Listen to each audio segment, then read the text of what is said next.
자, 오늘 전신갑주 시리즈 세 번째 시간입니다. 오늘 제목이 시험하지 말라 그랬습니다. 이 시험이란 단어가 이렇게도 쓰여지고 저렇게도 쓰여지는데 그 면을 잘 구분하시는 지혜가 있기를 바랍니다.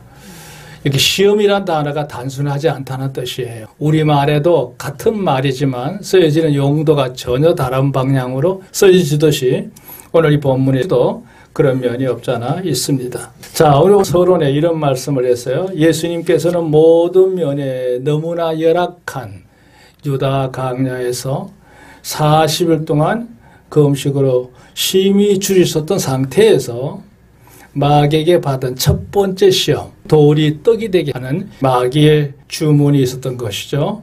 이게 어떤 시험이느냐? 여기 그랬어요. 성자로서의 신분성에 대한 정체성, 그걸 한번 입증해봐라. 그런 요구였던 거고, 좀 더 나아가서 배가 고픈데 왜 그 굶주리고 있느냐. 그러니까 저 돌을 떡을 만들어 먹어보라는 그 능력을 사용하라고 하는 주문을 한 거예요. 이건 참 의미가 있습니다. 그러니까 배고픈 문제를 그 가지고 있는 능력 가지고 내버려 두면 뭐해? 사용해. 그렇게 해서 배고픈 문제를 해결하란 말이야. 이렇게 예수님의 일신상의 편의를 위해서 그걸 사용하도록 주문하는 거예요. 자, 우리가 여기서 분명히 짚고 넘어갈 문제가 있는데요. 예수님은 충분히 돌을 명해서 떡이 되게 하게 할 수 있는 능력이 있음을 믿으시기 바랍니다. 그런 능력이 충분히 있는 분이시죠. 또 예수님이 순수하게 배고픔을 해결하기 위해서 그 돌에게 명령을 해서 떡을 만들어 먹는 것 자체가 죄가 되지는 않아요.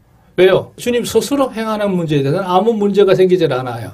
다만 문제는 뭐냐? 마귀가 요구하고 있는 거죠. 그러니까 예수님이 결국 그걸 만들어 먹을 때는 마귀의 지시를 따라서 움직이는 꼭두각시에 해당되는 거예요. 그게 주님이 그러셨어요. 사람이 떡으로만 사는 것이 아니라 하나님으로부터 나오는 모든 말씀으로 살 것이라 그랬어요. 여기서 하나 짚고 넘어갈 문제가 있는데요. 예수님은 인간 세상에 일어날 수 있는 모든 문제를 해결할 수 있는 능력이 얼마든지 있음에도 불구하고 비단 이 사건뿐만 아니라 예수님의 생애를 계속해서 이렇게 쭉 따라가 보면 자신의 문제를 해결하기 위해서 그 능력을 사용한 예는 없어요. 굶주리고 있는 백성들을 위해서는 보리떡 5개 물고기 2마리로 5,000명을 먹이고도 12강제가 남는 엄청난 이적을 행했던 능력을 행하셨지만 정작 자기의 배고픔을 해결하기 위해서는 그렇게 사용하신 적은 한 번도 없어요. 다시 말해서 하나님의 능력을 사사로이 남용하지 않았다는 점이 놀라운 점이에요. 한 예를 들을까요? 예수님께서 마지막 고난주간에 일행들과 함께 새벽에 예루살렘으로 넘어오고 있다가 그 산 언덕을 올라서면서 너무 허기진 배, 그 배를 채우기 위해서 길가에 있는 무화과 나무를 발견하고 열매를 얻을까 싶어서 다가갔더니 나무는 무성한데 열매가 하나도 없었어요. 그 주님께서 실망한 마음이죠. 다시는 이 나무에서 열매를 얻지 못하리라. 그 말씀 한마디 하셨어요. 그럴 것이 없이 가나안 산을 올라오시면서 주님께서 이적을 베푸셔서 자신뿐만 아니라 따르는 모든 무리에게 배부르게 먹게 해서 예루살렘 들어가면 될 거 아니겠어요. 그러나 그렇게 한 번도 쓰시지 않았습니다. 주님의 능력은 개인적인 육체적인 욕구를 위해서 그 문제를 해결하기 위해서 사용하지 않다는 점이 의미가 있어요. 그 다음에 그 능력의 오용, 그걸 그릇되게 사용하는 거죠. 그리고 남용하게 하는 이런 함정을 팠는데 주님께서 아주 단호하게 한마디로 사람이 떡으로만 살 것이 아니요 하나님으로 나오는 모든 말씀으로 살 것이라 이렇게 단호하게 대처하신 것을 볼 수 있어요. 그러니까 여기 보세요. 이는 매우 확고한 영적인 관계, 하나님과 나와 관계, 그리고 그 하나님을 섬기는 가운데서 나의 이치, 질서에 대해서, 그리고 내 삶이 어떤 모습으로 살아갈 것인가라는 하나님의 치리의 그 체제를 확실하게 주님께서 1차 문제에서 해결하신 거예요. 자, 그런데 문제는 마귀는 그것으로 끝내지 않았습니다. 참 끈덕지지요. 대단합니다. 두 번째 시험을 준비해야 합니다. 여기 보면 거룩한 성으로 성전 꼭대기에 올라갔다 그랬어요. 그 예루살렘을 의미하는 것이죠. 꼭대기에 올라가서 내가 만일 하나님의 아들이거든 뛰어내리라. 한번 뛰어내려 봐라. 여기서 중요한 점이 있죠. 1차 시험 왔을 때 나왔던 주문의 전제 조건이에요. 내가 만일 하나님의 아들이라면. 1차에도 그랬고 2차에도 똑같은 말을 해요. 내가 만일 하나님의 아들이라면. 그리고는 이제 요 말이 중요해요. 기록하였으되. 성경에 기록하여 있지 않았느냐. 저가 너를 위하여 그 사자들을 명하시리니 저가 손으로 너를 받들어 발이 돌에 부딪히지 않게 하리로다 하였느니라 그랬어요. 이게 무슨 말이냐면 1차 시험 때 예수님께서 신명기에 있는 말씀을 가지고 대응을 하니까 이 마귀도 성경에 있는 한 구절을 끌고 와가지고 예수님에게다 접목을 시킨 거예요. 성경 대 성경인 거예요. 근데 이 내용을 읽어보면 시편 91편 여러분 우리 잘 아시는 지존자의 은밀한 곳에 거하는 자는 하는 말씀이 그 바로 본문인데요. 하나님을 제대로 의지하고 믿음으로 성실히 사는 자들에게는 하나님의 놀라운 은혜의 보호가 있을 것이라 되는 그 노래를 한 내용이 나오는데 그 내용의 일부분을 발췌해가지고 그것도 정상적으로 적용한 게 아니라 은거슬쩍 이 말씀을 인용해가지고 공격을 한 거예요. 네. 이때 예수님께서 역시 그러한 요구를 받았을 때 왜 고달프게 사람들 속에서 대중적인 관심, 대중적인 그 중심체로서의 어떤 역할을 그렇게 어렵게 할 필요 뭐 있느냐. 이 성전 꼭대기에서 뛰어내렸을 때에 너가 하나님의 아들이기 때문에 천사들이 와서 땅에 발이 닿기 전에 떠받들려서 아무렇지 않게 살아난다면 일거에 예루살렘의 모든 사람들의 마음을 다 얻을 수가 있죠. 인간이라고 하면 그런 공명심이라고 할까요? 대중적인 영웅심리를 갖고 싶은 것이 사람의 마음인데 그거 어렵게 할 거 없다. 이 성전에서 한번 뛰어내리는데 천사들 와서 받드는 모습을 보면 모두가 다 하나님처럼 섬기지 않겠느냐 이거예요. 대단한 하나의 미혹이죠. 미혹이에요. 이때 예수님께서 거두절미하고 너무나 간단한 말로 대처하시죠. 이때도 신명기 8장 3절 말씀을 인용을 하셔요. 가볍게 거절하고 그러한 요구가 잘못되었음을 비판하게 되고 그리고는 아주 강한 선언이 뭐냐면 주 너의 하나님을 시험하지 마라. 아까도 제가 얘기했습니다만 이 시험하지 말라고 하는 말의 의미 시험 이 단어가 참 중요한 단어인데요. 그걸 한번 좀 더 설명할게요. 그렇게 해서 주님께서 대응을 하셨던 장면이 나옵니다. 여기 보세요. 두 번째 문단에 보면 중간에 이런 얘기에서 그 마귀도 성경에 대하여 매우 탁월한 지식을 가졌다는 사실을 우리에게 보여주고 있죠. 마귀 공격, 무대뽀로 아무렇게나 공격하는 게 아니에요. 마귀도 아주 탁월한 성경적인 지식을 갖고 있습니다. 이단들이 그렇죠. 이단들 보면 성경에 대해서 전혀 모르는 무지한 자들이 아닙니다. 성경을 오히려 우리보다 더 많이 연구하고 심지어는 우리보다 훨씬 많이 외우고 있습니다. 몇백 구절 외울 거예요. 그들이 말하는 거 보면요. 몇 장 몇 절. 그리고 얘기할 때 여러분은 답변할 수 없을 만큼 그들이 아주 성경에 능한 자들이 많아요.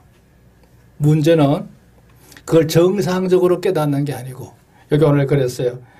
그것을 아주 이상하게 엉뚱하게 해석을 해요. 잘못된 해석을 하고 있는 거예요.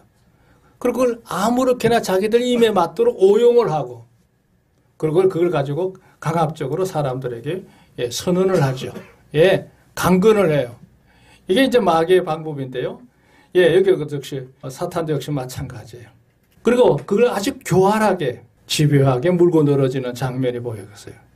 두 번째 시험의 목적이 뭐냐? 요거예요. 하나님 아들의 신분에 대해서 의아심을 갖도록 만드는 거예요. 정말 하나님의 아들이냐? 이렇게 두 번 반문해서 묻는 꼴이에요. 그러니까 이 두 번째 시험의 목적은 뭐냐면 내가 만일 하나님의 아들이라면 했는데 1차 시험은 예수님의 육체적인 약점을 물고 들어온 거고 2차 시험은 예수님의 내면적인 상태를 한번 흔들어 보기 위해서 물고 들어오는 장면이에요. 우리도 살다 보면요. 그런 신분의 어떤 뭐랄까 혼돈이라고 할까 의아심이라고 할까 예, 그런 것들을 가질 때가 있어요. 내가 정말 하나님의 자녀인가? 하나님 정말 나와 함께 하시는가? 이런 데 대한 의아심을 종종 받을 때가 있어요. 그 시험이 바로 2차 시험인 거예요. 그리고 그 능력이 얼마만한지 한번 보자. 그리고 이번 기회에 너의 권위를 제대로 세울 수 있지 않느냐. 그러니까 뛰어내렸을 때 발에 닿지 않으면 천사들이 받들면 엄청난 시너지 효과가 있잖아요. 그거를 유발하도록 하는 시험이었던 것이죠. 자, 2번은 뭐냐. 높은 곳에서 뛰어내려도 땅에 닿기 전에 천사들이 받드는 모습이 이적이죠. 대중의 시선을 받게 됨으로써 굳이 희생의 대속의 사역을 이걸 갖다 변질시키지 않은 목적이에요. 그게 목적이었다는 거죠. 참고적으로 예수님이 올라갔던 이 성전의 꼭대기는 그 요세푸스라고 하는 역사가의 기록을 보면 예루살렘 당시에 그 헤롯 성전의 높이가 한쪽에 이쪽에 남쪽 쪽으로 있는 높은 지역의 성전 높이가 한 45m 정도 됐다고 그래요. 약 45m. 굉장히 높은 건물이죠. 현재 우리 교회 엘리베이터 탑이 22m예요. 그거에 한 배가 된다는 높이가죠. 상당히 해랑이 높은 건물이죠. 거기다가 이제 이 절벽에다가 지었기 때문에 밑에 있는 동쪽으로 있는 그러니까 시온산과 감난산 사이에 기드론 골짜기라고 그래요. 그 기드론 골짜기 상당히 깊으니까 아마 제가 볼 때는 거의 한 7, 80m 이상 되지 않겠나 생각해요. 그 요세푸스 기록을 보면 그 성전 그 해랑 난간에 서면 밑에가 현기증이 날 만큼 아주 높다 이렇게 표현이 되어 있어요. 굉장히 높은 곳이죠. 거기서 뛰어내렸을 때 조금도 다치지 않도록 천사가 받들게 되면 뭐 하루아침에 예수님은 아주 전 국민적인 영웅이 될 수밖에 없죠. 그렇게 해서 그 생애를 한번 누려보라는 거예요. 예수님은 십자가의 대속의 구원을 하시기 위해서 오신 것이지 대중적인 인기를 위해서 오신 분이 아니잖아요. 우리도 마찬가지예요. 우리가 사는 목적은 주와 더불어 사는 성도의 삶을 사는 게 목적인 거지. 사람들 속에서 인기 얻어가면서 호의호식하자는 것이 목적이 아니죠. 그렇게 살 수는 없다는 사실을 믿으시기 바랍니다. 자, 이때 예수님이 하셨던 이 말씀, 주 너의 하나님을 시험치 말라 그러셨는데요. 여기 보세요. 예수님께서 첫 번째 시험에서 신명기 말씀을 인용해서 그렇게 단호하게 대응하시더니 2차 여기 보면 또 기록되었으되 그랬어요. 이는 앞서도 언급한 바처럼 1번 마귀의 의도가 불순함이 확실하였고 마귀가 이렇게 요구하는 요도가 예수님을 높이고 존경하는 게 아니죠. 의도가 불순한 게 분명한 거고 두 번째 마귀의 조종을 따라서 넘어져 가지고 범죄한 인간을 구원하러 오셨는데 그러니까 에덴 동산에서 인간이 마귀의 그 엉뚱한 주문, 강건함으로 인해서 그게 속아가지고 선악과를 먹고 죄인의 후손이 태어났잖아요. 그랬던 건데 그 인간을 구원하러 온 예수님을 또 붙잡고 마치 에덴 동산의 시험처럼 마귀가 굴복을 시키려고 하는 이 모습이에요. 또다시 마귀의 주문을 받아야 될 이유가 없으며 여기 마귀가 인용하였던 시편 기자의 의도를 아까 얘기했죠. 시편 91편에 있는 말씀을 자기 마음대로 그냥 취향에 맞도록 해석하고 적용하고 강요하고 있는 마귀. 그 술책을 아무렇지 않게 받아들일 수 없는 거예요. 자, 그 다음 문장을 보세요. 마귀는 이장술에 매우 능하다. 마귀의 술책이 그렇습니다. 이장술이에요. 꾸미는 능력이 대단해요. 두 번째, 성경에 대한 지식이 상당해요. 근데 문제는 상당하긴 한데 그걸 곡해하고 아까도 얘기했죠? 왜곡하고 악용을 해요. 이게 악한 무리들의 공통적인 특징입니다. 3번 문제는 예수님 때만 그런 게 아니에요. 지금 우리가 살고 있는 지금도 교회 안팎으로 거짓 교사들의 활동이 대단합니다. 아주 극성이죠. 극성이에요. 요즘은 좀 줄어드는지 모르지만 아닙니다. 대단합니다. 따라서 성도들이 말씀에 대해서 바르게 옳게 분별할 수 있어야 되고, 또 하나, 두 번째, 지혜롭게 대처하는 능력이 필요해요. 망목 아니라 맞서서 거절하거나 대항하고 싸우면 되는 게 아니에요. 그들을 상대하는 지혜로운 대처가 필요해요. 그래서 우리가 어떤 어려운 문제를 만나거든 하나님 앞에 구하셔야 돼. 하나님 나에게 지혜를 주십시오. 지혜로운 대체. 그리고 또 하나, 단호하게 거절해야 돼요. 선언을 해야 돼요. 그렇게 하지 않으면 우리가 이단들과 마주쳤을 때, 더군다나 성경을 아주 막 꿰찬 듯이 알고 있는 그들에게 대항했을 때 이길 수가 없어요. 제가 그 주변 옆에 이런 말을 하나 나왔죠. 그 내비게이터라고 하는 선교단체의 창시자인데요. 이렇게 표현을 했어요. 90%는 진리이고 10%는 거짓인 것과 10%는 진리고 90%는 거짓인 것 중에 어느 것이 더 위험한가 그랬어요. 당연히 전자죠. 대부분은 다 맞는 말이야. 그런데 10%만 살짝 거짓된 것을 섞어가지고 미혹해하는 무리들이, 그게 악의 무리들이고 사탄의 무리들이고 이단들의 무리예요. 그럴 때 우리가 영적으로 제대로 준비가 되어 있지 않으면 질 수밖에 없어요. 논쟁해가지고는 못 이겨요. 변론에 휘말려요. 더군다나 그들이 논법이 말이죠. 여러 다양한 많은 반항들을 사례로 해서 거기에 대한 트레이닝을 해왔거든. 그러니까 우리가 당할 수가 없어요. 그래서 이때 하는 방법은 다른 방법 없어요. 묵묵히 듣고 있다가 이렇게 거짓을 섞어 넣어서 나를 혼돈시키고 있구나. 그럴 때는요. 일단 내 마음에 판별을 하고 그거에 대해서 내가 대응을 해야 돼요. 여러 가지 대응 방법이 있잖아요. 그게 지혜가 이제 필요한 거고. 그리고 단호하게 선언을 하셔야 돼요. 내가 섬기는 하나님이 진실한 하나님이시다 하는 것을 분명히 밝히셔야 그들을 이길 수 있어요.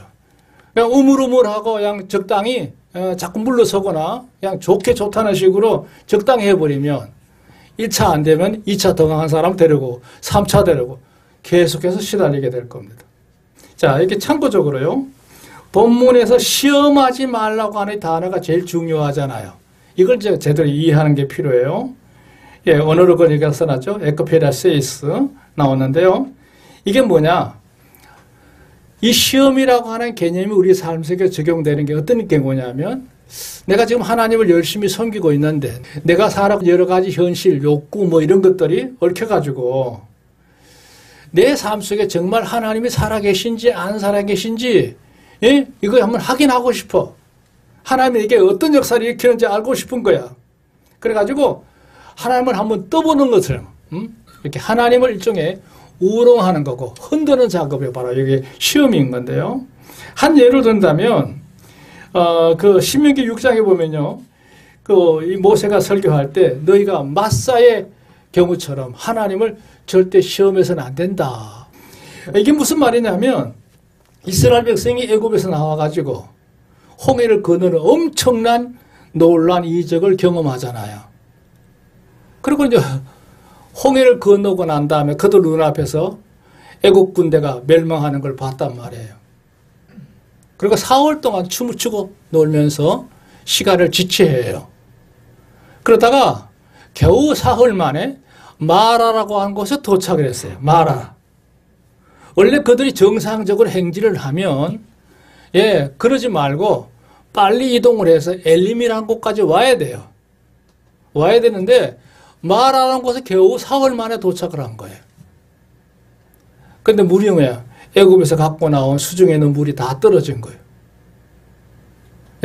그러니까 목이 마르죠.